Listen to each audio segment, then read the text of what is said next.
This area, I don't believe there's any other place in the world similar to what we have here.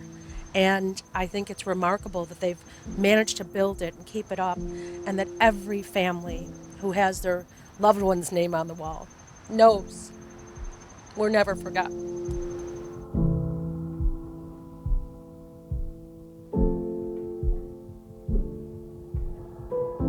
I think I'll never forget his sense of humor.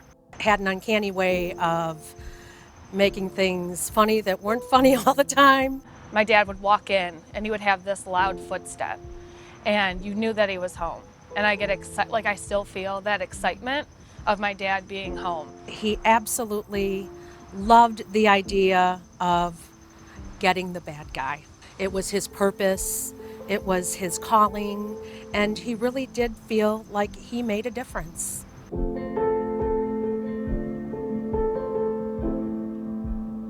It's something that I'll never forget. It's one of the hardest days of my life. I was working at the Rehab Institute of Chicago, and it was the day after Thanksgiving. I remember I was downstairs cleaning up from the party the last night. My sister-in-law kept trying to call me, And I just heard banging on the front door. and she got a hold of me, but couldn't tell me what was wrong. And they said, there's been an accident, we need to leave right away. And I tried to call him, and there was no answer. We get to the hospital and just being told that my father hadn't made it. And I remember holding his hand. And he still had the black evidence dust on his fingers from the crime scene. And I just couldn't believe I'd never be able to talk to him again. It makes me so proud that in these sacred moments, in these sacred places, no one forgets the sacrifice that he made. The flag ceremony in June was such an important event for me. The flag ceremony was for Brian, my son Brian, who is a Chicago police officer. His class honors a police officer every month and tell their story. The whole building came out. Every person came out in the building to honor Mike, to tell the story. And in our hearts, that flag, it means something so special to us. The offender walked back and shot E.T. Fliss and the officer again. And just the support of my fellow officers, they surrounded me with such love and support. It really is chilling to me when they shouted that never forget. And he will never be forgotten.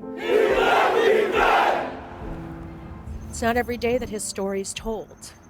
And to hear it is unique. To hear somebody tell it the way that they did and to see a flag raised in honor of him. I'm so glad that they did it for us. I'm so proud of my son that he chose to follow his footsteps. My earliest memories were of my father walking through the door in full uniform, and that was something that I absolutely admired. Today, I am an assistant state's attorney for the Cook County State's Attorney's Office. I am in the Violent Crimes Investigations Unit. As he left behind a great legacy, and it was something that I wanted to carry on proudly. And I just feel so proud of who he was, and so I hope that he would be so proud of me.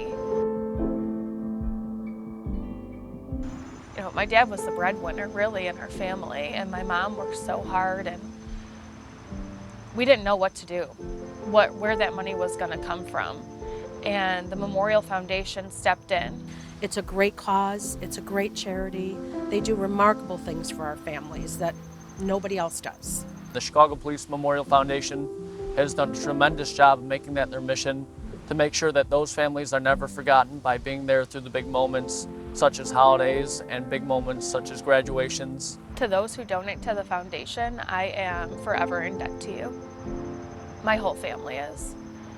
Mike left a beautiful legacy, and every one of these family names that are on this wall, this person on the wall, each one of these people, has left a legacy behind. They're missed. They're not here. They made a sacrifice. They should be remembered. Never forget.